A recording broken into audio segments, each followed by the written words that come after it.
Hey,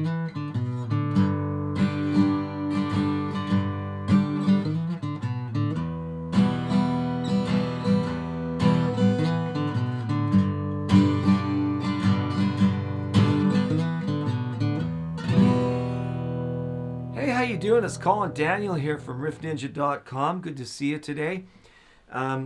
This is about metronome practice and why you would use a metronome. And there's a lot of reasons why you use a metronome.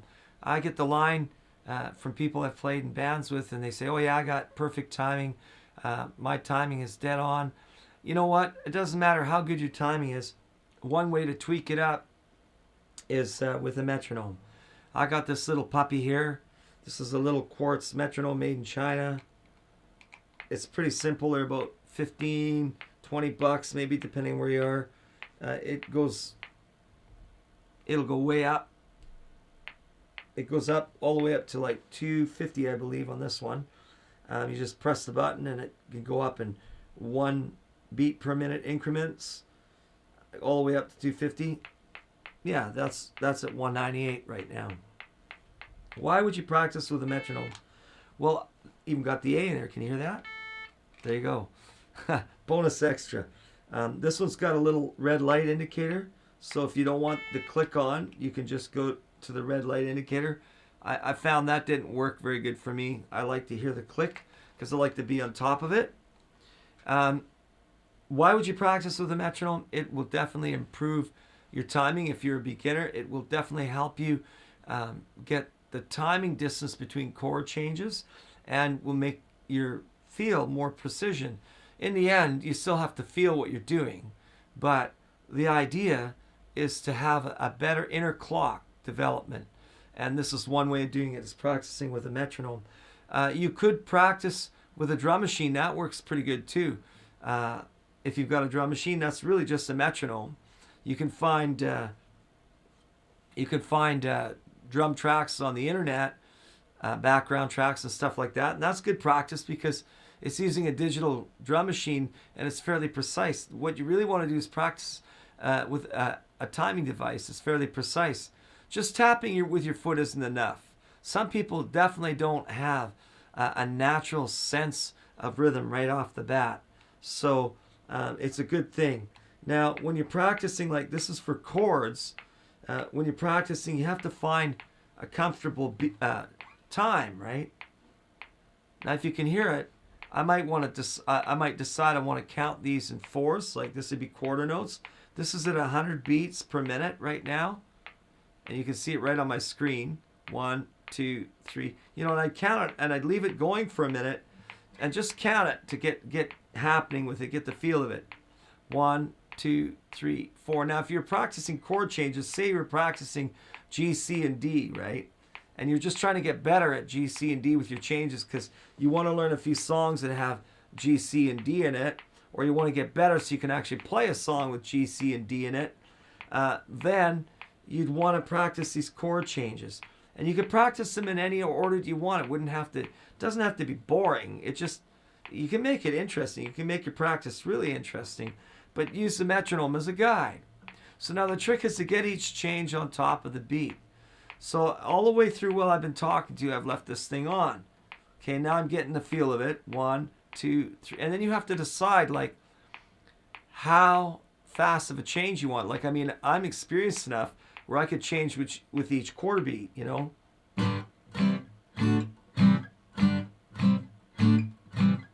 Right on top of the beat, which is kind of ridiculous for a beginner.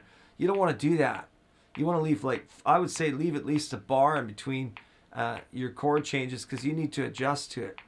So let's say we'll take G, C, and D, right? We'll go 1, 2, 3, 4, then C, 1, 2, 3, 4, then D, 1, 2, 3, 4, back to G. Now you could go in reverse. 1, 2, 3, 4, 1, 2, 3, 4, 1, 2, 3, 4, 1, 2, 3, 4. Say you're having problems with the song and your 2 weak changes are going from C to D. Well, you could just take those 2 changes. That's what a metronome's good for. And you could just go like this. You could count yourself in. 1, 2, 3, 4. 1, 2, 3, 4. 1, 2, 3, 4. 1, 2, 3, 4. 1, 4. You just keep doing that until you get better at it. Now, with a quarter note beat like that, count, you have time. So if your changes are slow, what you want to do is you want to get on top of that first beat of the bar when you're practicing.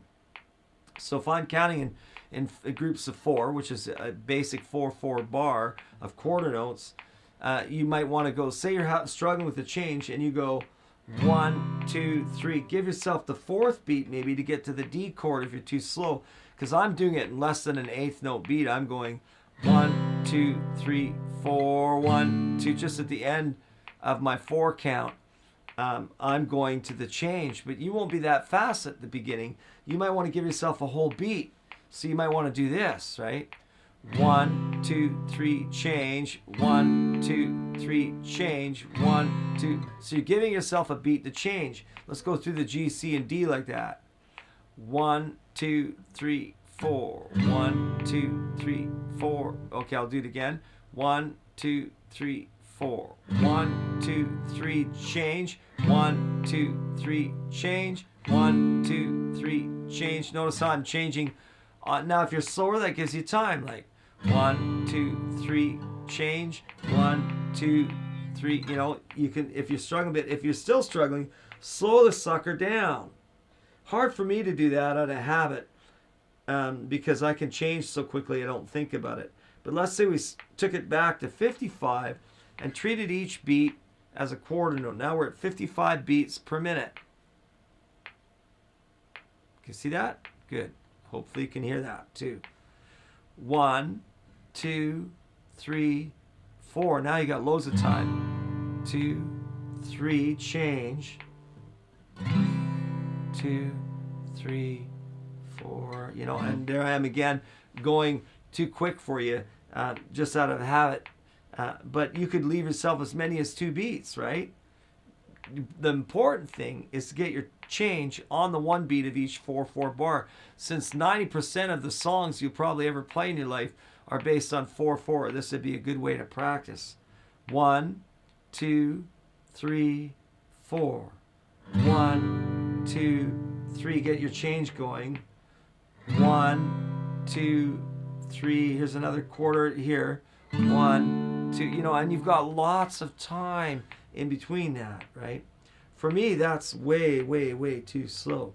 But for you, if you're first starting, that probably make it fairly easy for you. Remember, it's not, if you have to cheat a little bit and sneak out of your, like say you're at the 2nd or 3rd beat of your first bar and you're on a G chord and you have to cheat a little bit and move your chord before it gets to the first beat of the next change, that's okay. Make sure that your chord is clear on the first beat of each change. That's the very first thing I get my beginners to do, is to understand, because you have to train yourself to hear and to have an idea of the space, the time space in a 4/4 count, right? And it becomes intuitive after a while and you don't think about it. But the metronome will really help you with that. Make sure you don't miss the first beat of any 4/4 count or any change that you have. And the metronome will help you a lot. It's a great device. All right.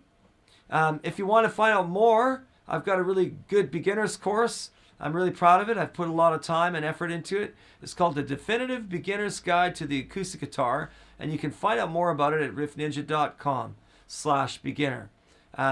Wishing you all the best. Hopefully you're going to get to be a good player in the near future.